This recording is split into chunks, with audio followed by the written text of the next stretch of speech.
बिस्मिल्लाहिर्रहमानिर्रहीम dear viewers.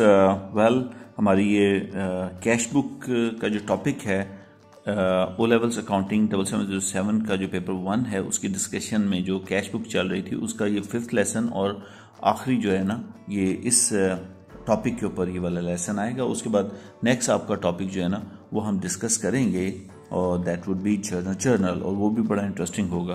तो चलिए ये कैश बुक को हम कवर करते हैं। कैश बुक के अंदर इस वक्त हम 4 पॉइंट जो है ना डिस्कस करेंगे। For example, mister F was given the following discounts by his supplier when he bought goods. List price आपकी 4000 है और ट्रेड डिस्काउंट 25% इसको मिला और उसके बाद जब पेमेंट हुई तो कैश डिस्काउंट भी मिला।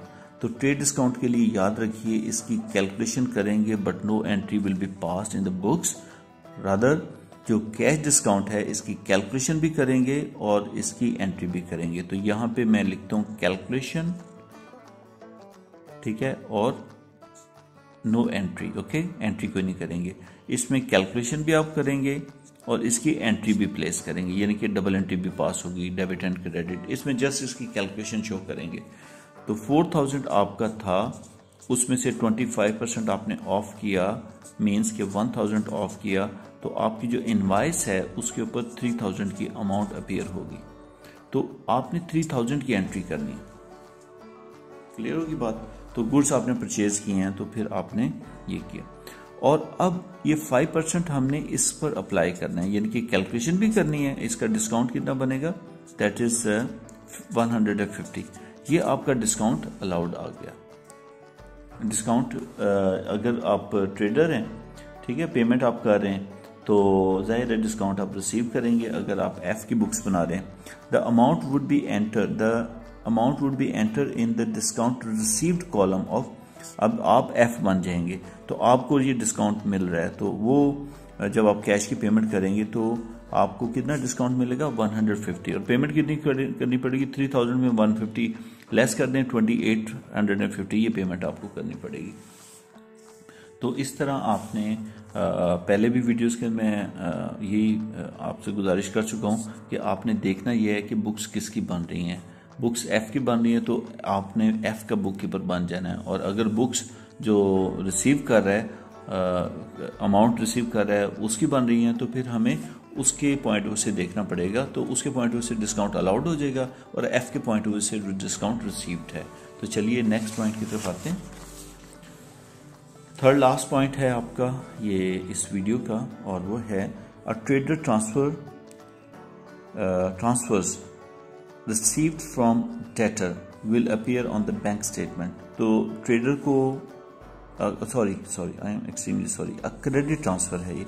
Credit transfer received from debtor, आपके अकाउंट में आपके डेटर ने कुछ क्रेडिट ट्रांसफर किया, आपके अकाउंट में पैसे डलवा दिए, तो वो तो बैंक स्टेटमेंट में अपीयर होंगे, बिल्कुल होने भी चाहिए क्योंकि बैंक में इजाफा हुआ है। तो बैंक स्टेटमेंट जब आएगी हमें पता लग जाएगा। And the following will not appear on the bank statement. और ये वाली चीजें बैंक स्टेटमेंट में नहीं आएंगी। कौन कौन सी चीजें नहीं आएंगी? पहले तो सबसे पहले बैड डेट्स। तो बैड डेट्स का तो बैंक के साथ कोई ताल्लुक ही नहीं है, ये आपका और डेटर का ताल्लुक है, तो आप अपने पास रिकॉर्ड करेंगे। बैड डेट रिटर्न ऑफ नहीं आएगा। इसके अलावा जो चेक आपने इशू किए ये तो आने चाहिए, लेकिन क्योंकि अभी प्रेजेंट नहीं हुए तो बैंक के पास आए नहीं है, तो बैंक को कैसे पता लगेगा कि चेक इशू हो गए?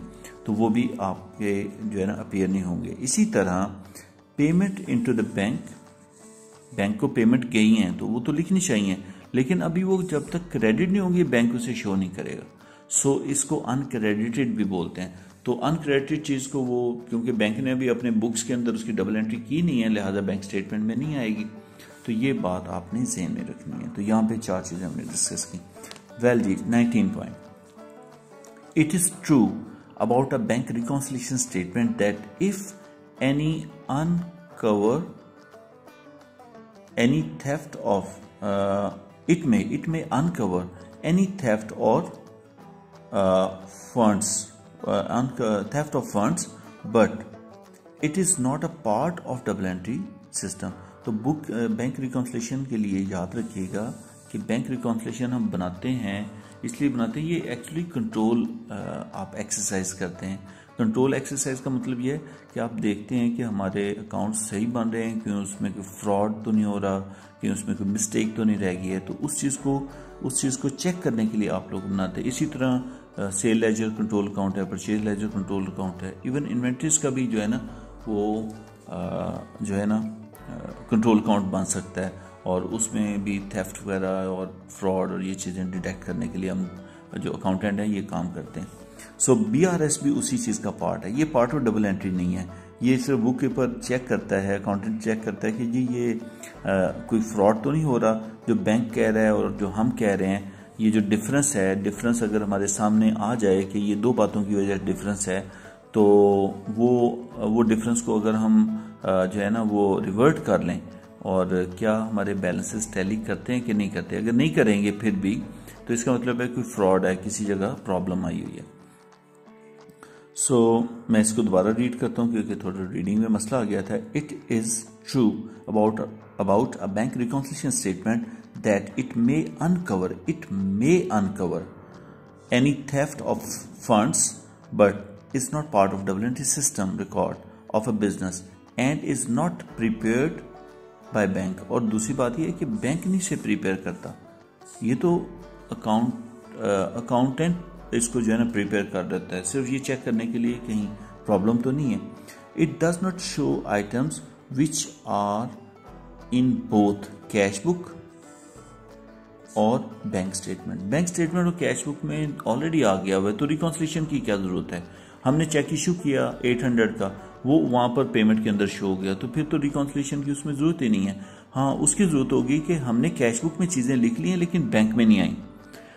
इसी तरह जो कैश बुक में डेबिट साइड पे आई हैं वो बैंक के अंदर जो है ना क्रेडिट पे आनी चाहिए, अगर वो नहीं आई तो BRS में आएंगी। इसी तरह आपके जो आपके हैं इसके क्रेडिट साइड पे, कैश बुक की क्रेडिट साइड वो बैंक में अपियर होने चाहिए, वो नहीं हुए तो फिर वो BRS के अंदर आएंगे। तो issue check but not presented और डिपॉजिटेड बट नॉट क्रेडिटेड, ये दो टाइप्स हैं जो कि हम यहाँ पे BRS के अंदर डील करते हैं। ये बहुत ज़्यादा इंपॉर्टेंट पॉइंट है, आई मस्ट से ये बहुत ज़्यादा इंपॉर्टेंट पॉइंट है जो अब डिस्कस होने वाला है।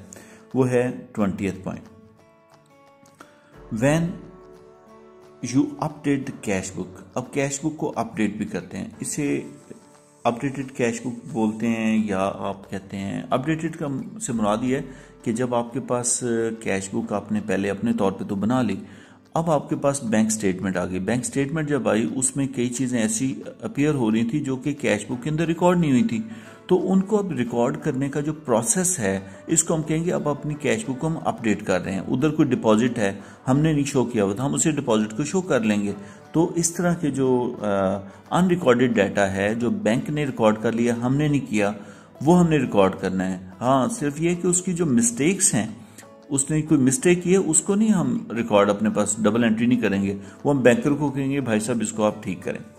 सो ये देखिएगा, so when you update cash book and prepare a bank reconciliation statement, cash book को पहली स्टेज के अंदर कैश बुक को प्रिपेयर करते हैं, अपडेट करते हैं, उसके बाद सेकंड स्टेज के ऊपर जो है ना वो BRS बनती है। BRS is not part of double entry system, BRS is not a part of double entry system.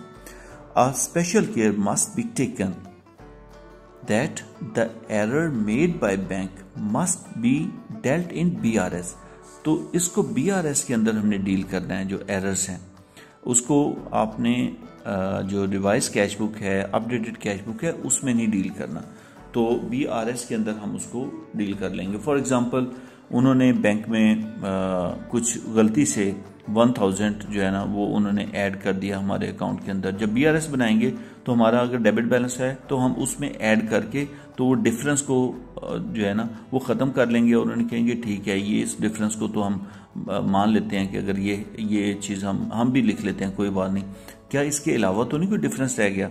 तो क्योंकि हमने फ्रॉड को डिटेक्ट करना है कि फ्रॉड या वो तो नहीं है, तो इसलिए उसको हम उसमें डील करते हैं।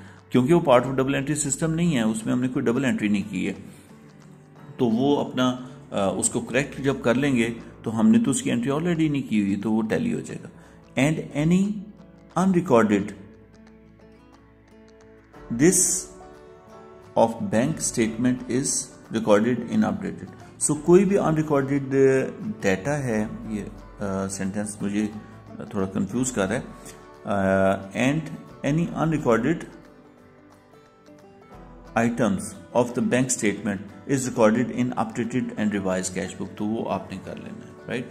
सो उसको आप कैसे करेंगे, बैंक मेड एन एरर, तो उसको बीआरएस के अंदर आप ले जाएंगे जो भी मेड होगा, और dividend credited by the bank, ये तो ठीक हुआ ना, ये तो हमारे पास अपडेटेड के अंदर आ जाना चाहिए, तो अपडेटेड में आप उसको लिख लेंगे, यानी कि अपने बैंक में इसको ऐड कर लेंगे कैश बुक के अंदर।